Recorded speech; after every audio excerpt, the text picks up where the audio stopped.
Hi, and welcome to the College of Education Health Professions. My name is Elizabeth McKinley, and I'm the Director of Academic Advising and Student Initiatives. We know this orientation is going to look different, but our Boyer Center for Student Success is here to help you make this transition as seamless as possible. During this brief video, I'll introduce you to our advising team and what you can expect from us during your orientation advising session. I'll then review 2 key policies and their importance as you begin your academic journey. Welcome, we can't wait to meet you. Meet our advising team. You'll meet them again individually one-on-one in your advising session, but for now I just wanted you to have a familiar face. I'll introduce them starting in the top row, myself, Elizabeth McKinley, and then Denise Bignar, followed by Anna Ayala Barker, Katie Winkler, Cindy Folsom, Deb Henderson, and Matthew Fay. In the second row, we have Guadalupe Rodriguez, Erica Langley, Julia Smith, Andrea Howard, Chelsea Martin, and Shelby Freeman. When you're assigned to your one-on-one advising session, you will see one of them pop in as your advisor for that session. Know that all of our team is professionally trained and will be able to help and assist you even if they won't be your full-time advisor come fall.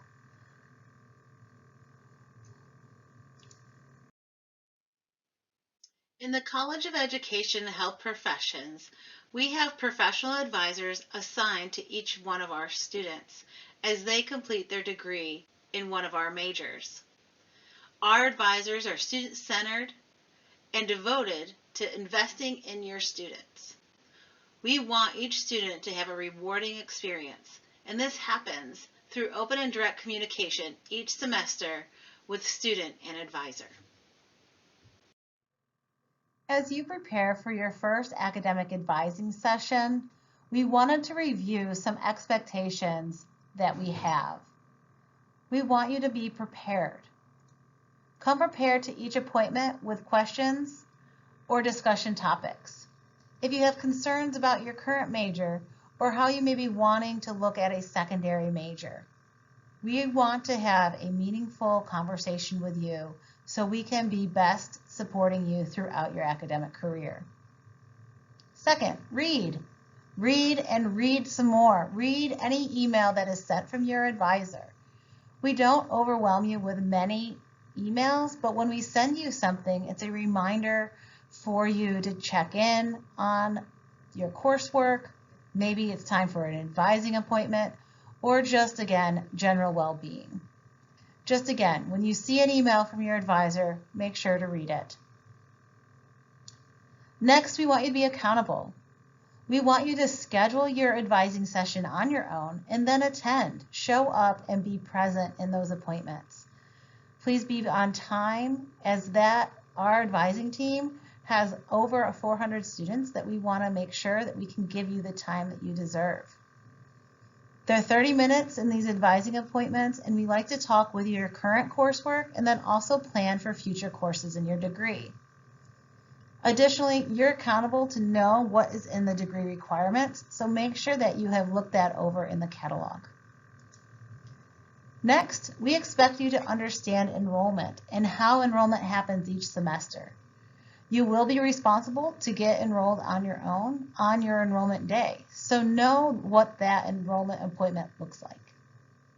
Lastly, be resourceful. We understand that policies in the catalog of studies can be complex, but become knowledgeable. Read them, take the time to read them, and know your academic degree plan.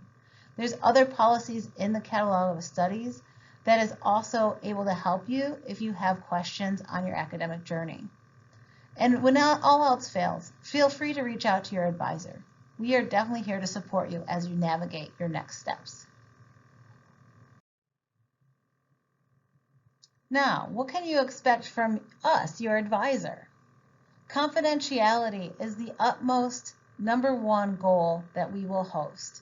We want to be your advocate, and we understand that sometimes things may come up and things that you may not want to share. However, anything you share with us is confidential. We want to support you. We're here to help provide you guidance academically, to make sure that you stay on track for your success and completion of your degree. Sometimes that may be a nudge to make sure that you are enrolled, and sometimes it's a high five to say well done. Our goal is to help you to be successful even if you may have to choose an alternate path. Resources. We are here as a resource to connect you to different things across campus. While our office only focuses on the academic side, we do understand the different aspects and can connect you to those offices, such as the treasurer's office or financial aid. Perhaps you need help with student success and tutoring, or even just the health center. We're often an interpreter. We understand the policies and procedures in place and use them often. So if you need help sifting through these, we are here to help interpret those rules and regulations for your academic career. And lastly, we want to collaborate. We are collaborators throughout the advising session. We want to make sure that we are discussing all topics that are of interest to you, and any idea that you have about your academic path, please share that so we can talk through how you can achieve your goals. We know when students are succeeding and we know when you're struggling. And really, we know that that doesn't always tell the whole story by what we see in the computer. So please share what you want to share with us so we can put an action plan together. The first policy I'd like to review is what we call FERPA. It's the Family Educational Rights and Privacy Act. What does FERPA mean for students? This means you have specific rights as an enrolled student regarding your academic records. As a student, you can choose to allow specific individuals, such as parents, to review your student education records. To do so, you must complete a release form to allow this.